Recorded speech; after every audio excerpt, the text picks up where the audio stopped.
특집 헬로티비 뉴스입니다. 제주항공 여객기 사고가 대형 참사로 이어진 데는 무안공항의 석연치 않은 시설과 안전 시스템이 원인을 제공한 것으로 보입니다. 항공기의 착륙을 유도하는 로컬라이저가 콘크리트 둔덕 위에 설치되어 충돌 시 충격이 컸는데요. 이런 점이 국제 규범에 맞는지 논란이 일고 있습니다. 또 블랙박스 상태와 조류 충돌 방지 시스템 부족 등도 문제점으로 드러나고 있습니다. 장혜원 기자가 보도합니다. 바퀴 없이 동체 착륙한 뒤 활주로를 미끄러지다 둔덕에 충돌한 여객기.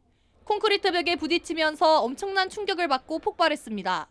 여객기 꼬리 부분만 남았고 나머지 기체는 형체를 알아볼 수 없을 정도로 파손됐습니다. 179명의 목숨을 앗아간 대형 참사였습니다. 보시는 것처럼 로컬라이저는 2, 3m 높이 콘크리트 둔덕 위에 설치됐습니다. 사고 당시 여객기가 로컬라이저를 그대로 들이받으면서 참사로 이어졌습니다.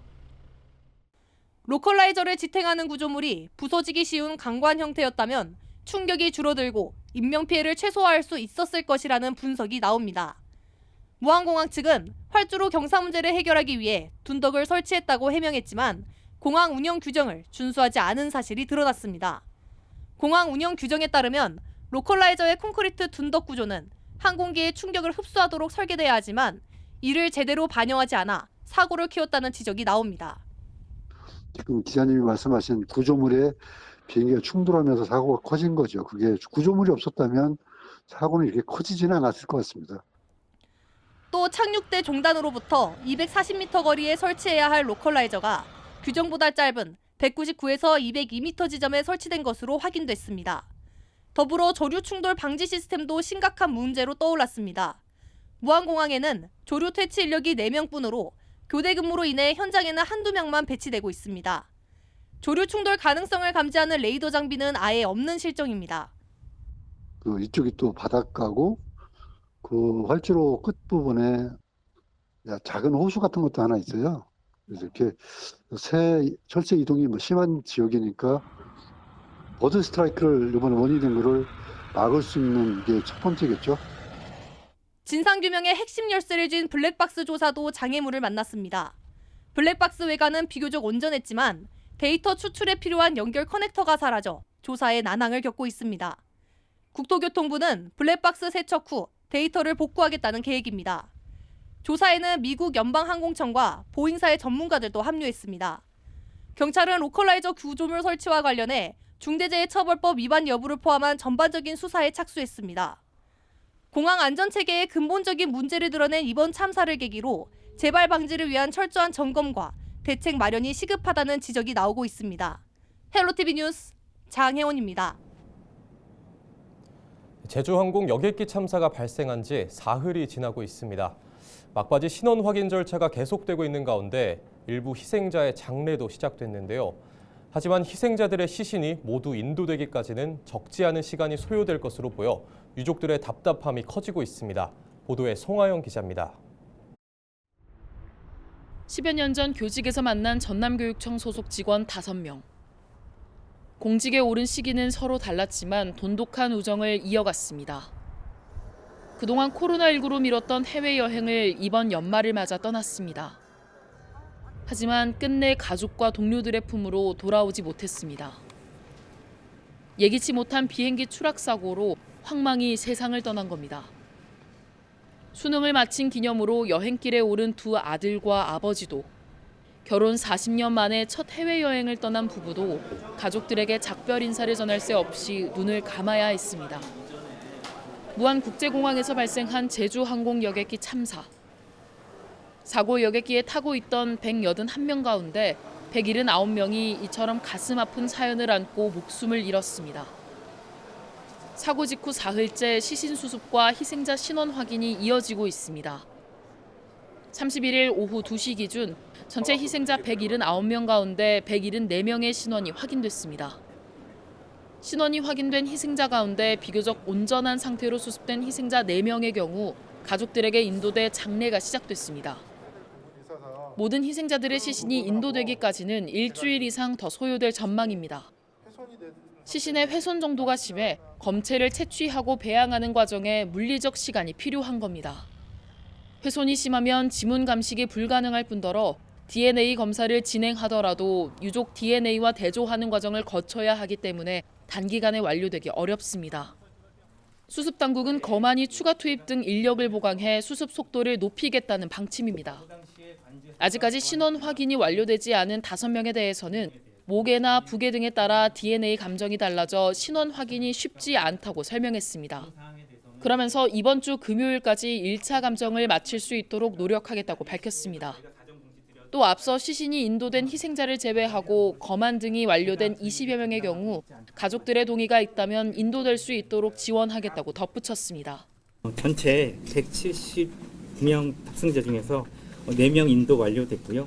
175명이 냉동 컨테이너 안치 상태입니다.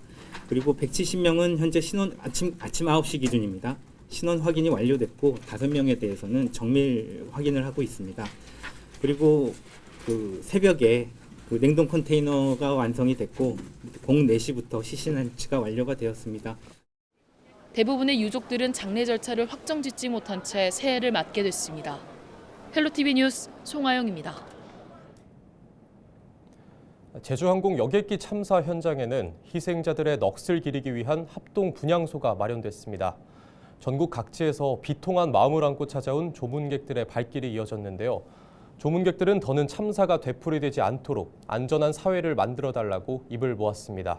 고정민 기자입니다. 무안 스포츠파크에 마련된 합동 분향소. 재단 위엔 제주항공 여객기 참사 희생자 179명의 위패가 놓였습니다. 안타까운 사고가 발생한 지 사흘째. 시민들은 2024년의 마지막 날이지만 나들이 대신 숙연한 분위기 속에서 조문 행렬에 동참했습니다. 너무 가슴 아픈 사건이어서 가족들 심정 생각하면서 왔습니다. 결혼을 앞둔 예비 신랑과 신부, 3살짜리 아이와 함께 떠난 새내기 부부의 가족여행. 안타까운 사연이 전해졌던 만큼 조문객들의 마음은 더 애잔할 수밖에 없습니다. 저희 아이는 20년생 5살이에요. 만으로 4살이고 그 아이는 3살이고. 저 21년생이더라고요. 그래가지고 그게 너무 같은 부모로서 마음이 찢어지니까 거기서 우리 지역에서 이런 가슴 아픈 사고가 일어나게 돼서 참 참담한 심정입니다. 우리 대학도 이번에 이 사고로 직원 한 분을 잃었습니다. 유가족들께 정말 뭐라 드릴 말씀이 없고요. 돌아가신 분의 명복을 빌고자 이렇게 왔습니다. 우리 사회는 성수대교와 삼풍백화점, 세월호와 이태원 참사까지 지난 30년만 돌아봐도 수백 명이 희생된 사회적 재난을 반복해서 경험해왔습니다. 그때마다 안전한 사회를 만들겠다고 다짐했지만 비극은 멈추지 않고 있습니다. 조문객들은 반복되는 참사에 착잡한 마음을 감추지 못하며 비극이 반복되지 않기를 바랐습니다. 우리 어린아이들도 지금 우리 원장님들도 많이 희생을 당하셨어요. 그래서 지금 이렇게 조문자 저희들이 왔는데 우리나라가 모든 게 정말 안전하게 하고 나서 후회하지 말고 정말 안전하게 미리미리 예방을 해서 반복하지 말자 다짐하고 또 다짐했지만 179명의 희생자를 남긴 여객기 참사. 안전을 최우선하겠다는 각오를 지키기 위해 과연 우리 사회가 무엇을 했고 얼마나 더 안전해졌는지 묻고 있습니다.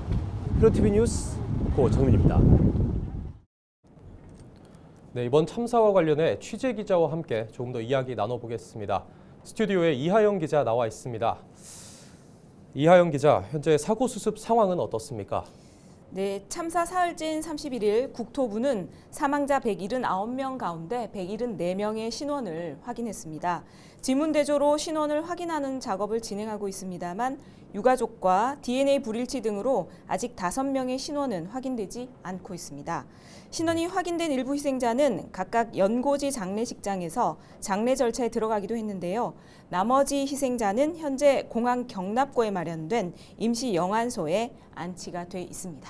네, 사고 원인을 규명하기 위한 한미 합동 조사도 시작됐습니다. 이번 참사의 원인과 경위를 밝혀줄 핵심 증거물이죠. 블랙박스 분석은 어떻게 이루어지고 있나요? 네, 블랙박스는 지금 시험 분석 센터에서 표면의 이물질을 세척하고 상태를 확인하고 있다고 합니다. 네. 비행 자료 기록 장치는 자료 저장 유닛과 전원 공급 유닛을 연결하는 커넥터가 이 분실한 상태로 발견이 됐는데요. 어떻게 자료를 추출할 건지 등에 대한 기술적인 검토에 들어간 것으로 확인이 됐습니다.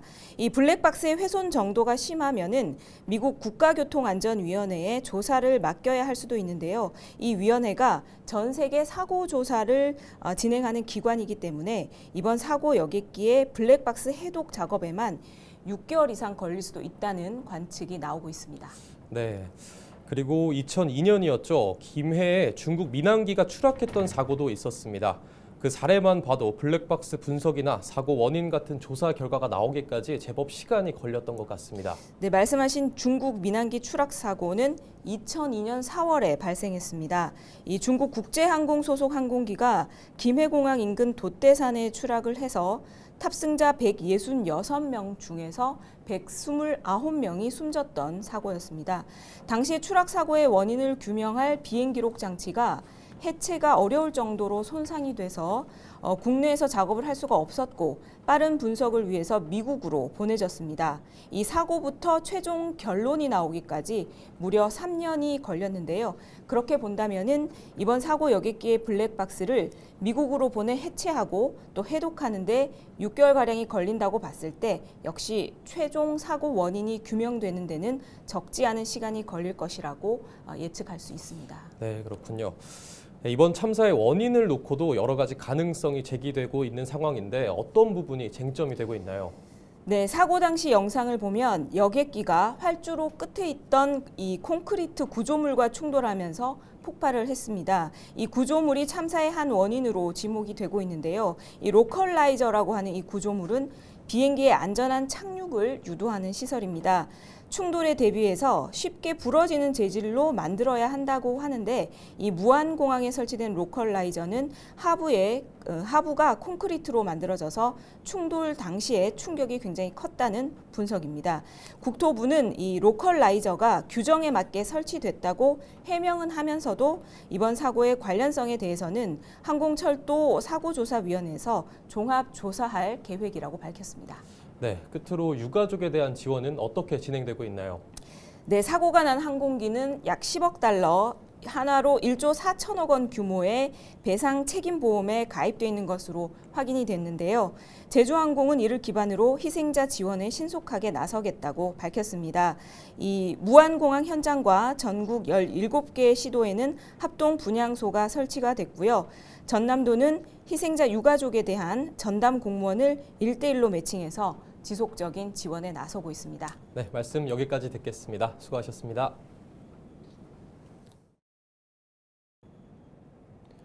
제주항공 여객기 사고와 관련해 무안국제공항 활주로 폐쇄가 연장됩니다. 국토부는 31일 사고 수습 브리핑에서 제주항공 여객기 충돌 사고와 관련해 1일 오전까지 폐쇄하기로 했지만 7일 오전 5시까지 연장하기로 했습니다. 항공철도사고조사위원회와 미국 합동조사 관계자는 이날부터 사고조사를 시작했으며 현재 현장에서 수거된 블랙박스는 상태를 확인 중입니다. 제주항공 여객기 참사로 슬픔에 잠긴 유가족을 위해 나눔의 손길이 이어지고 있습니다. 무안국제공항에는 31일 현재 자원봉사자 2천여 명이 현장에서 밥차를 운영하고 물품을 지원하며 봉사활동을 펼치고 있습니다. 광주 전남 자원봉사센터를 비롯해 종교단체, 의용 소방대 등도 구호 물품을 나눠주며 동참하고 있습니다.